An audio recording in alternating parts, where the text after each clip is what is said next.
जय Shri Radhe Krishna. I hope आप सब लोग बहुत अच्छे होंगे। चलिए कर्मयोग की चर्चा को हम आगे बढ़ाएंगे कि श्री कृष्ण क्या कहते हैं। तो श्री कृष्ण कहते हैं कि कर्म करना क्यों जरूरी है, क्योंकि कर्म करे बगैर हम एक पल भी नहीं रह सकते। आप और हम जो करते हैं तो उस कर्म करना व्यवस्था है हमारी, क्योंकि आप और हम श्री कृष्ण यहाँ पर अर्जुन से कहते हैं कि क्योंकि अर्जुन का ये कहना होता है कि आप आखिर कर्म के लिए क्यों कह रहे हैं, जबकि यहाँ पर भगवान ज्ञान योग की बात करते हैं कि ज्ञान श्रेष्ठ है, ज्ञान से भी लोग मुझे पा सकते हैं। तो यहाँ पर अर्जुन कह रहे हैं कि ज्ञान ही श्रेष्ठ है, तो फिर कर्म में लगाने की बात क्यों कह रहे हैं। भगवान ये क्यों नहीं कह रहे हैं कि अर्जुन जा करके कहीं पर भजन कर ले। भगवान ये क्यों कह रहे हैं कि इस युद्ध को ही करना क्यों जरूरी है। तो अर्जुन ये सवाल पूछते हैं श्री कृष्ण से। तो श्री कृष्ण यहाँ पर कहते हैं कि कर्म की क्या विशेषता है, क्यों कर्म जरूरी है, और भक्ति में विशेष रूप से अगर आप भगवान के भक्ति मार्ग पे चल रहे हैं तो फिर कर्म की क्या जरूरत है। तो श्री कृष्ण कहते हैं क्यों कर्म करना है, क्योंकि आप और हम कर्म के बिना एक क्षण भी नहीं रह सकते। एक दिन छोड़िए, एक क्षण भी नहीं। क्यों?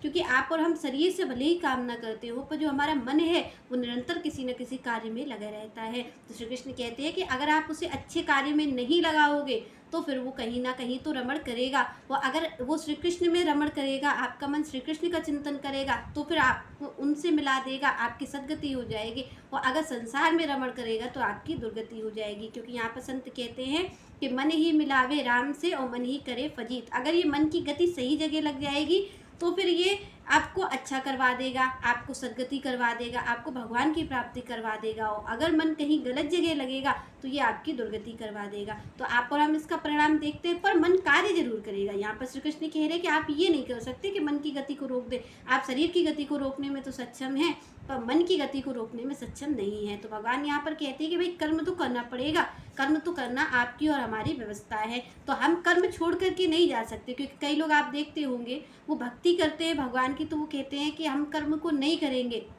पर यहाँ पर श्री कृष्ण कह रहे हैं कर्म तो करना है, पर कैसा कर्म करना है, उस कर्म फल का त्याग कर देना है। वो जो कर्म है आपका वो मुझे अर्पित कर दो। श्री कृष्ण कहते हैं कि जो भी आप कर्म कर रहे हो उस कर्म को मुझे अर्पित कर दो। जब मुझे अर्पित करोगे तो आपको उस कर्म का अभिमान भी नहीं होगा, और उसका जो पाप पुण्य है, जो सुख दुख आता रहता है, भगवान कह रहे हैं इस द्वंद्व से भी मुक्त होने की यही विधि है कि आप कर्म को मत छोड़ो और जो कर्म फल की इच्छा है उसका त्याग कर दो। और वो कर्म फल की इच्छा का त्याग कैसे होगा, जब वो कर्म कृष्ण के लिए होगा, कि हम किसके लिए कर रहे हैं, हम श्री कृष्ण के लिए कर रहे हैं। तो यहाँ पर भगवान ने कहा कि जो देवता लोग हैं, देवता और मनुष्यों के मध्य भी यही बात हुई कि जो देवता हैं वो आहुति लेंगे, जो मनुष्य होगा वो यज्ञ करेगा उनके लिए, जो आहुति देगा उससे देवता पुष्ट हो जाएंगे। और जब देवता पुष्ट होंगे तो वो पुष्ट होकर के वर्षा करेंगे, आपको धूप देंगे। तो ये सारे कार्य होते हैं। तो भगवान के इस तरीके से मनुष्य और देवताओं के बीच जो संबंध है वो चलता रहेगा। मनुष्य देवताओं के लिए करेगा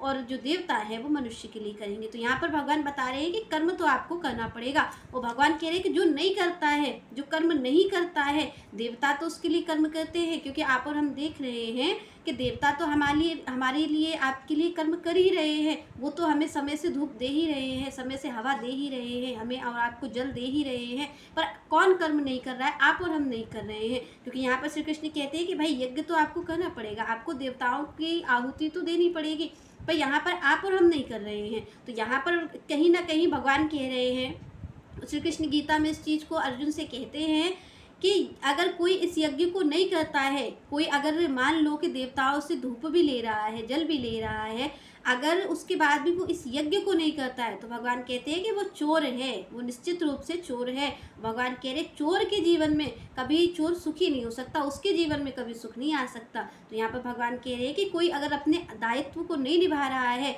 वो सारी चीज़ों की सुविधा ले रहा है और वो उसके बाद भगवान कह रहे हैं कि यज्ञों को नहीं कर रहा है, तो वो यहाँ पर निश्चित रूप से चोर है, और चोर के जीवन में कभी भी सुख नहीं हो सकता है। तो इस बात को कौन कह रहा है, इस बात को स्वयं श्री कृष्ण कह रहे हैं। यहाँ पर भगवान ही कह रहे हैं कि आपको और हमें तो कर्म करना पड़ेगा, क्योंकि देवता अपना कर्म कर रहे हैं तो हमें अपना कर्म भी करना चाहिए। तो यहाँ श्री कृष्ण कह रहे हैं कि जो नहीं देता है आहुति, जो नहीं आहुति देता है, यज्ञ नहीं करता है, भगवान कह रहे हैं कि वो चोर है। पर यहाँ पर संतों ने कहा है कि भाई आप और हम इस यज्ञ को तो नहीं कर सकते, पर हम कौन सा यज्ञ कर सकते हैं, वो है भगवान का नाम संकीर्तन यज्ञ। तो यहाँ पर संत कहते हैं कि भाई भगवान कह रहे हैं कि यज्ञ तो आपको करना पड़ेगा, पर यहाँ पर सबका भोक्ता कौन है, सबका भोक्ता तो भगवान ही है, श्री कृष्ण ही है। तो भगवान यहाँ पर संतों ने इस युक्ति को निकाला कि आप नहीं कर सकते, देवताओं को अलग अलग यज्ञ नहीं कर सकते, तो आप केवल श्री कृष्ण का नाम ले लीजिए, आप भगवान का केवल नाम ले लीजिए, और अगर आप उनका नाम लेते हैं तो उससे ही आपका एक यज्ञ पूरा हो जाएगा। भगवान का नाम ले, अगर आप और हम 10 मिनट भी श्री कृष्ण का चिंतन करते हैं, उनका नाम उच्चारण करते हैं, तो हम एक यज्ञ को ही करते हैं। जब हम उस यज्ञ को करते हैं तो फिर आप और हम अपने जीवन में सुख को पा सकते हैं। भगवान कह रहे हैं कि भाई जो इस यज्ञ को पूरा करेगा, जो यज्ञ को करेगा, जो यहाँ पर सारी सुविधा को ले रहा है, पर उसको यज्ञ करना पड़ेगा, क्योंकि देवता, देखिए देवता आपको, हमें सबको सारी सुविधा दे रहे हैं, तो इसके बदले हमें भी करना चाहिए। तो यहाँ पर संत उसी यज्ञ की बात कर रहे हैं कि नाम क्यों जरूरी है। नाम लेकर के हम अपनी मुक्ति का साधन समझे ना समझे, पर जो हमें यहाँ पर, क्योंकि आप देखते होंगे कई लोग कहते होंगे कि भगवान का नाम क्यों लेना है, जिससे कि हमें मरने के बाद स्वर्ग मिल जाएगा और हमें ये चीज़ मिल जाएगी, हमारे लिए ये हो जाएगा, हम स्वर्ग में पहुंच जाएंगे, हमें वैकुंठ में पहुंच जाएंगे। पर इन सब की बात श्री कृष्ण नहीं कर रहे। श्री कृष्ण कह रहे हैं अभी की बात। गीता कभी भी आगे की मरने की बात तो करती नहीं।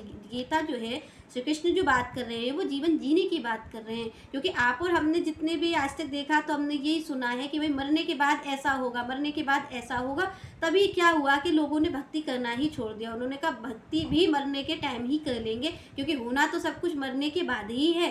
पर यहाँ पर श्री कृष्ण क्या कहते हैं, वो कह रहे हैं कि मरने के बाद नहीं होगा। भगवान कह रहे हैं कि ये जो सुख दुख है ना, ये आपको अभी मिलेगा। क्यों? क्योंकि आप कर्म नहीं कर रहे हो। श्री कृष्ण कह रहे हैं कि भाई आपको सारी सुविधा मिल रही है, पर आप अपना कर्तव्य नहीं निभा रहे हो, आप यज्ञ नहीं कर रहे हो, इसीलिए तो आप दुखी हो। और आप देखते हैं कि कोई भी तो दुखी नहीं है। क्या देवता दुखी हैं? देवता दुखी नहीं है, क्योंकि वो अपना कार्य कर रहे हैं। पर दुखी कौन है? ये पूरा संसार, क्योंकि वो अपना दायित्व नहीं निभा पा रहा है। आप और हम अपना दायित्व नहीं निभा पा रहे हैं। तो यहाँ पर संतों ने एक युक्ति निकाली कि आप और हम यज्ञ नहीं कर सकते हैं, तो हमें क्या करना चाहिए? हमें भगवान का नाम संकीर्तन यज्ञ करना चाहिए, हमें उनका नाम लेना चाहिए। पर आज के जीवन जैसा है, उसमें किसी को समय नहीं है, फिर भी आपको और हमें चलते फिरते ही श्री कृष्ण का नाम लेना चाहिए, चाहे हम 10 मिनट ही लें, क्योंकि हमारा ये दायित्व है। हम किसी पर एहसान नहीं कर रहे हैं, तो ये हमारा फर्ज है। क्योंकि देखिए, आपको हमें अगर अपने जीवन में सुख चाहिए है, सुखी होना है, तो भगवान बता रहे हैं कि भाई चोर तो कभी सुखी नहीं हो सकता है, तो हमें उसके बदले देना चाहिए। और जब हम भगवान का, श्री कृष्ण का नाम लेते हैं, उनका नाम जप करते हैं,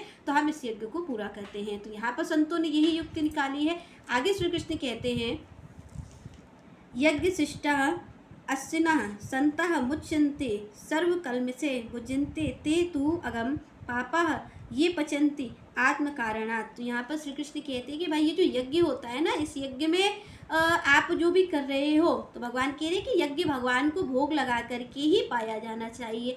आप आहुति देते हो, जब उनका भोग लगा देते हो, तो भगवान कह रहे हैं कि भोग लगा करके पाने से क्या होता है। यहाँ पर श्री कृष्ण कह रहे हैं कि जो देवताओं को भोग लगा करके पाता है, भगवान कह रहे हैं कि उसके सारे पाप नष्ट हो जाते हैं, वो इस सुख दुख के द्वंद्व से मुक्त हो जाता है। तो यहाँ पर यही बताना चाह रहे हैं श्री कृष्ण कि आप और हम देखते हैं कि हमें संत कहते हैं कि आप भगवान को भोग लगा करके ही पाइए। जो भगवान का भक्त है वो श्री कृष्ण को भोग लगा करके ही पाए। तो यहाँ पर क्यों कहा जाता है इस चीज़ को बार बार कि भगवान को भोग लगा करके ही चीज़ खानी चाहिए? क्यों खानी चाहिए? तो यहाँ पर श्री कृष्ण इस चीज़ को कह रहे हैं कि क्यों खानी है। भगवान कह रहे हैं कि देवताओं को भोग लगा करके ही खाना चाहिए। क्यों खाना चाहिए? क्योंकि जो ऐसा करता है वो इस पाप पुण्य के चक्कर से मुक्त हो जाता है। भगवान कह रहे हैं उसका सारा पाप नष्ट हो जाता है। किससे हो जाता है? प्रसाद की क्षमता से। भगवान कह रहे हैं कि यहाँ पर भोग लगा कर पा रहे हो, तो वो जो प्रसाद है वो आपको इस पाप पुण्य के द्वंद्व से मुक्त कर देगा। ये जो सुख दुख का द्वंद्व लगा हुआ है, श्री कृष्ण कह रहे हैं कि वो आपको मुक्त कर देगा। कौन कर देगा? प्रसाद। तो यहाँ पर श्री कृष्ण ऐसी बात कह रहे हैं कि भाई आपको भोग लगा करके ही पाना चाहिए। और आप और हमसे भी संत यही कहते हैं कि आप जो भी चीज़ खाओ वो भगवान को भोग लगा करके ही पाओ। आपको, आपके घर में लड्डू गोपाल होते हैं, तो ये जो भोग लगाने की प्रथा चली है, क्योंकि कई लोग ये कहते हैं कि भाई भगवान खाते तो है नहीं, भगवान खाते तो नहीं दिखते, फिर हम उनको भोग क्यों लगाएं? वो क्यों जरूरी है? बना तो हम ही रहे हैं, तो फिर हम उन्हें भोग क्यों लगाएं? तो यहाँ पर श्री कृष्ण जी इसका उत्तर दे रहे क्यों लगाना है भोग, क्योंकि भोग लगा करके ही आप इस पाप पुण्य के द्वंद्व से मुक्त हो गए। श्री कृष्ण कह रहे हैं कि जब आप प्रसाद पाओगे ना, आपको सीधे नहीं पाना है कोई चीज़। आप कोई चीज़ बना रहे हो, आपने सीधे खा ली, तो यहाँ पर श्री कृष्ण भी इसकी मना कर रहे हैं। कह रहे हैं कि आपको पहले देवताओं को भोग लगाना है और देवताओं को भोग लगा करके उनका प्रसाद स्वरूप ग्रहण करना है। आप और हमसे संत भी यही कहते हैं कि पहले हमें क्या करना है, हमें कोई भी चीज़ हम बना रहे हैं तो हमें पहले श्री कृष्ण के चरणों में अर्पित करनी है। चाहे वो खाने की चीज़ हो, चाहे आप कोई वस्त्र पहनते हैं तो भी आप भगवान के समक्ष लेकर के जाएं। आप भगवान को एक बार उनकी नज़र पड़नी चाहिए। क्या होता है कि जब किसी चीज़ पर भगवान की नज़र पड़ती है तो बस वो नज़र से, क्योंकि देखिए भगवान ग्रहण तो नहीं करते, आप और हम देख ही रहे हैं कि भगवान खाते हुए नहीं दिखते हैं। तो यहाँ पर खाते हुए तो भगवान नहीं दिखते, पर प्रसाद क्या खाना होता है? प्रसाद खाना नहीं होता। यहाँ पर प्रसाद पर भगवान अगर वो देख ही लेते हैं वो भी प्रसाद बन जाता है। यहाँ पर अगर कोई वस्त्र है, हम ठाकुर जी के आगे ले जा रहे हैं, हमने उनके आगे रख दिया तो वो भी प्रसाद ही हो गया। उनकी माला है, उनको हमने धारण करवा दी और फिर हमने उसको रख लिया तो वो भी प्रसाद है। तो यहाँ पर हर चीज़ आप देखेंगे कि प्रसाद ही है। जीवन में आपको और हमें अगर सुख चाहिए है तो हमें कोई भी चीज़ सीधे नहीं लानी है, हमें प्रसाद स्वरूप ही लाना है। हमें अपने जीवन को प्रसाद पर ही रखना है आधारित कि हमें क्या मिले, हमें श्री कृष्ण का प्रसाद मिले। ऐसा ही संत करते हैं। जो संत होते हैं, यहाँ पर भगवान कह रहे हैं कि देखो यहाँ पर जो संत होता है, जो कृष्ण भावना भावित होता है, भगवान कह रहे हैं कि वो क्या करता है, उसके जीवन में प्रसाद ही होता है। वो ऐसे कोई भी चीज़ नहीं लेता। जो चीज़ श्री कृष्ण को अर्पित करके ही पाता है, चाहे भोजन हो चाहे वस्त्र हो। तो यहाँ पर जो संत हैं वो क्यों इतने निश्चिंत रहते हैं? आप देखते होंगे, आप और हम देखते हैं कि हमारे जीवन में तो हमेशा सुख दुख लगा रहता है, पर संतों के जीवन में हमें कभी ऐसा देखने को नहीं मिलता। आप देखेंगे कि संत तो औरों को आनंदित दे देते, वो तो दूसरों को भी आनंद देते, दूसरों के भी सुख की कामना करते हैं, दूसरों को भी आशीर्वाद देते हैं। तो वो ये कैसे कर पाते हैं? क्योंकि उनके पास वो चीज़ है, उनके पास सुख है, तभी तो वो आप और हमसे कह पाते हैं कि हम सुखी रहें। तो कैसे हो सकता है ये तभी हो सकता है। तो यहाँ पर श्री कृष्ण कह रहे हैं कि क्या हो सकता है, जब आप भोजन का प्रसाद पाओगे, आप सीधे भोजन नहीं पाओगे, आप देवता को अर्पित करके पाओगे। तो यहाँ पर श्री कृष्ण कहते हैं कि तभी आप इस पाप पुण्य के द्वंद्व से मुक्त हो सकते हो। आपके जीवन में सुख आ सकता है। कब आएगा? जब आपके जीवन में प्रसाद होगा। तो यहाँ पर दूसरी बात भी भगवान कहते हैं कि देखिए, एक तो भोजन का प्रसाद बना करके आप देवताओं को अर्पित करके भोजन और तब पाते हैं तो वो प्रसाद है। पर भगवान कह रहे दूसरी ओर जो भगवान को अर्पित नहीं करते हैं, जो भगवान कह रहे हैं कि जो देवताओं को अर्पित करके नहीं खाता है वो क्या करता है? वो अपने पापों को ही खाता है। यहाँ पर श्री कृष्ण कह रहे हैं कि वो क्या खा रहा है? वो भोजन नहीं खा रहा है, वो पाप ही खा रहा है। भगवान कह रहे हैं कि वो पाप खाओगे तो पाप से ही पाप उत्पन्न होता जाएगा। तो यहाँ पर भगवान कहते हैं कि जो देवताओं को अर्पित करके खाते हैं वो तो प्रसाद को खाते हैं, और जो सीधे भोजन अपने स्वार्थ के लिए बनाते हैं, भगवान कह रहे हैं अपनी इंद्र तृप्ति के लिए बनाते हैं कि मेरा पेट भर जाए, मैं तो इसलिए बनाऊंगा क्योंकि मेरा पेट भर जाए। भगवान कह रहे हैं वो भोजन को नहीं खाते हैं, वो सीधे सीधे पाप को ही खाते हैं। और पाप को खाते हैं तो पाप से पाप ही उत्पन्न होता है। तो भगवान कह रहे हैं कि भाई वो तो पाप को खाते हैं, और अगर वो पाप को ही खा रहे हैं तो कभी भी उनके जीवन में शांति नहीं हो सकती। भगवान कह रहे हैं कि भाई जो देखे पाप को खाने वाला पापी ही होगा। और भगवान कह रहे दोनों बात उन्होंने कही है कि एक तो आप उन्हें अर्पित नहीं कर रहे हो, देवताओं के प्रति आप अपना दायित्व नहीं निभा रहे हो तो आप चोर हो। दूसरी ओर देवताओं को अर्पित करके नहीं खा रहे हो तो आप पाप को खा रहे हो। तो भगवान कह रहे हैं कि आप बताओ कि भाई पापी और चोर के जीवन में सुख कैसे हो सकता है? एक कोई चोर भी है और दूसरी ओर पापी भी है, तो ऐसे व्यक्ति के जीवन में सुख कैसे हो सकता है? तो यहाँ पर आपके हमारे जीवन में सुख क्यों नहीं? यही है क्योंकि आप और हम चोर भी हैं और दूसरी ओर हम पापी भी हैं। तो यहाँ पर श्री कृष्ण कह रहे हैं कि भाई जो अर्पित करके देवताओं को नहीं खाएगा, और यहाँ पर संत भी यही कहते हैं कि भाई आप अगर श्री कृष्ण को अर्पित किए बगैर पानी भी पी रहे हो आप, क्योंकि यहाँ पर संतों ने कहा है कि भाई ये जो पानी भी है ये भी आप भगवान का नाम लिए बगैर मत पियो, क्योंकि आप इसको भी पी रहे हो तो कहीं ना कहीं ये आपके जीवन में डालेगा ही असर। तो यहाँ पर तो ये कहा गया कि भाई जल भी पियो तो भगवान का नाम लेकर के ही पीना चाहिए। तो बाकी चीज़ों की बात क्या की जा सकती है? तो यहाँ पर इसीलिए कहा गया क्योंकि संत भी कहते हैं कि भाई देखिए, आप और हम देखते हैं कि जिसके जीवन में भगवान के प्रति श्रद्धा नहीं होगी, आप देखेंगे सबके घर में नहीं भोग लगता है तो उनके घर का आप आचरण देखिएगा कैसा आचरण होता है। जो भगवान का प्रसाद नहीं पा रहा होगा, तो निश्चित सी बात है भगवान इस चीज़ को कह रहे हैं, श्री कृष्ण इस चीज़ को कह रहे हैं कि जो देवताओं को भोग लगा के नहीं पाता है वो पाप को ही खाता है। वो पाप को खाएगा तो वो पापी ही होगा। और पापी का आचरण कैसा होता है? अभिमान होता है, उसमें दूसरों का अहित करने वाला होता है। तो आप और हम संसार में यही तो देख रहे हैं। क्या मिल रहा है हमें देखने के लिए? आपको और हमें क्या देखने के लिए मिल रहा है? यही तो मिल रहा है कि लोगों का अभिमान कितना बड़ा हुआ है। लोग दूसरे की पीड़ा को नहीं देखते हैं, लोग दूसरों का अहित करते हैं। लोगों को किस चीज़ से दुख होता है? क्योंकि सामने वाला सुखी क्यों हो गया है, इस चीज़ से उन्हें दुख होता है। तो ये पापी के ही तो लक्षण है जो भगवान कह रहे हैं कि भाई पापी है ये तो, जो भोजन भोग नहीं लगा रहा है वो तो पापी होगा। तो आप और हम जो लक्षण देख रहे हैं संसार में वो किस चीज़ के देख रहे हैं? पाप के ही देख रहे हैं। तो यहाँ पर इसीलिए इस चीज़ को कहा गया, संतों ने भी कहा कि आपके जीवन में प्रसाद होना जरूरी है। आपका जीवन प्रसाद स्वरूप हो। आप जो भी खाएं वो भगवान को अर्पित करके ही खाएं। पर यहाँ पर आपसे ये भी कहा जाता है कि आप कुछ भी भगवान को न करा दें। ऐसा नहीं है कि आप कुछ भी ले गए और आपने भगवान को अर्पित करा दिया और कह दिया ये प्रसाद। आप ये ध्यान रखिए कि संतों ने किस चीज़ को कहा है। आप भगवान के सामने कुछ भी नहीं ले जा सकते। आप कुछ भी गलत चीज़ भगवान के सामने नहीं ले जा सकते। और इसीलिए ये प्रसाद का जो नियम है वो इसीलिए बनाया गया। पहली बात तो इसलिए कि आपका जो जीवन हो वो शुद्ध हो जाए। आप भगवान का अर्पित भोजन खाएंगे, भगवान को ग्रहण करवा के खाएंगे तो भी आपके जीवन में सुख और शांति आ जाएगी। और दूसरी ओर भगवान कहते हैं कि भाई जो आप गलत खाते हैं, आप और हम देखते हैं कि हम कुछ भी उल्टा सीधा खाते रहते हैं। तो यहाँ पर जब आप भगवान को ये अपने जीवन में ले आएंगे, इतना सा ले आएंगे नियम कि जो भी हम खाएंगे वो भगवान को अर्पित करके खाएंगे, तो आप देखेंगे कि आप कुछ गलत खाएंगे ही नहीं। क्योंकि जो कई लोग होते हैं वो मांस मछली खाते हैं, तो आप मांस मछली ले जाके तो भगवान को अर्पित करेंगे नहीं। इतना तो आपको और हमें भी पता है कि ये चीज़ तो भगवान को नहीं की जा सकती है।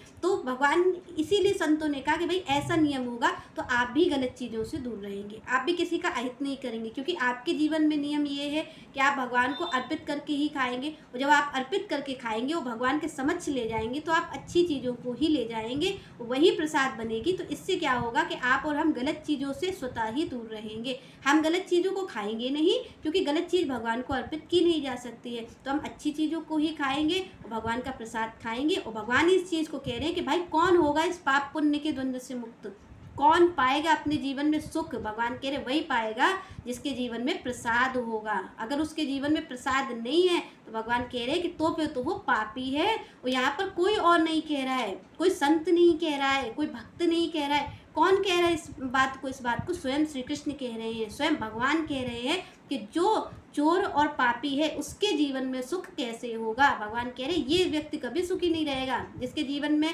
प्रसाद नहीं है, जिसके जीवन में कर्तव्य नहीं है अपना। भगवान कह रहे ये कभी सुखी नहीं रहेगा। तो यहाँ पर श्री कृष्ण यही कहना चाह रहे हैं आपसे और हमसे कि यहाँ पर अगर हम भगवान का नाम नहीं लेते हैं और भगवान को अर्पित करके भोजन नहीं खाते हैं, अपने जीवन में प्रसाद नहीं लाते हैं, अपने जीवन में नाम नहीं लाते हैं, तो यहाँ पर श्री कृष्ण कह रहे तो आप और हम सुख की तो बात करना ही छोड़ दें। आपको और हमें जीवन में कभी सुख नहीं मिल सकता है। क्योंकि यहाँ पर श्री कृष्ण सुख की विधि तो यही बता रहे हैं कि एक तो यज्ञ होगा, वो यज्ञ कौन सा है? वो नाम यज्ञ है। और दूसरी ओर है प्रसाद, कि आपके जीवन में प्रसाद होना चाहिए। तो दूसरा प्रसाद भगवान को अर्पित करके खाना है। तो भगवान सीधे सीधे सुखी होने की विधि यही बता रहे हैं कि आपके जीवन में दो चीज़ बस आनी है और आपको बहुत ज़्यादा नहीं करना, केवल दो चीज़ करनी है। एक तो नाम और दूसरा प्रसाद। भगवान का नाम आपकी जुबान पे होना चाहिए। आप ज़्यादा से ज़्यादा उनका नाम जपें जिससे कि इस यज्ञ की पूर्ति हो। और जो दायित्व भगवान कह रहे हैं वो दायित्व आप और हम निभा सकें, जो कि भगवान कह रहे हैं कि भाई नहीं निभाएगा तो वो चोर होगा। तो यहाँ पर इससे आपको हमें मुक्त होना है, भगवान का नाम लेना है। और दूसरी बात है प्रसाद, कि आप मान लीजिए कि आपके समक्ष भगवान नहीं है या श्री विग्रह उनका नहीं है, आप भोजन कर रहे हो, तो आप अगर श्री कृष्ण का नाम भी ले लेते हो और तब अपने मुंह में अगर आप कौर देते हो तो भी प्रसाद हो जाता है। श्री कृष्ण का नाम ही प्रसाद है। यहाँ पर अगर श्री कृष्ण का विग्रह आपके सामने नहीं है और आप कहीं भोजन करते हो, क्योंकि कई लोग ये सोचते होंगे कि हर वक्त तो श्री कृष्ण सामने नहीं रहते हैं, अगर हम किसी के यहाँ गए तो फिर हम कैसे प्रसाद उसको बनाएंगे। तो आप अगर श्री कृष्ण का नाम ले रहे हो, श्री कृष्ण का चिंतन कर करके भोजन अगर आप पा रहे हो तो भी आपका वो प्रसाद ही है। और आप अगर यहाँ पर तो कहा गया है कि भाई पानी भी नहीं पीना चाहिए, तो क्या आप बार बार पानी लेकर के जाओगे श्री कृष्ण के पास? ऐसा तो नहीं कर सकते। तो उनका नाम, मेन बात तो नाम है। और अगर आपके जीवन में नाम है तो आपकी सारी चीज़ प्रसाद है। आपको वैसे तो श्री कृष्ण के समक्ष ले जा करके भोजन को अर्पित करना है। इससे दो चीज़ होगी, उनकी सेवा भी हो जाएगी और आपका प्रसाद भी बन जाएगा। तो अगर श्री कृष्ण समक्ष हैं, आपके सामने हैं, श्री विग्रह रूप में सामने हैं, तो उन्हें सामने से अर्पित करके पाइए और उनको भोजन कराइए। जो भी आप वस्त्र लाते हैं उन्हें उन वस्त्रों को सामने दिखा करके पहनिए जिससे कि वो प्रसादी हो जाए। और दूसरा है उनका नाम। अगर वो समक्ष नहीं है, आपके श्री विग्रह रूप में आपके समक्ष नहीं है, तो उनका नाम ही आपके लिए सब कुछ होना चाहिए। तो फिर आप उनका नाम लीजिए और नाम लेकर के ही भोजन पाइए, नाम लेकर के ही करिए, जिससे कि आपके जीवन में प्रसाद हो जाएगा। और दोनों चीज़ से आप और हम मुक्त हो जाएंगे। तो श्री कृष्ण सुख की विधि तो यही बताते कि भाई सुख तो वही होगा, उसी के पास सुख होगा जिसके जीवन में नाम होगा भगवान का और दूसरा उसके जीवन में प्रसाद होगा। चलिए नेक्स्ट चर्चा हम नेक्स्ट वीडियो में करेंगे। तब तक के लिए जय श्री राधे, जय श्री कृष्ण।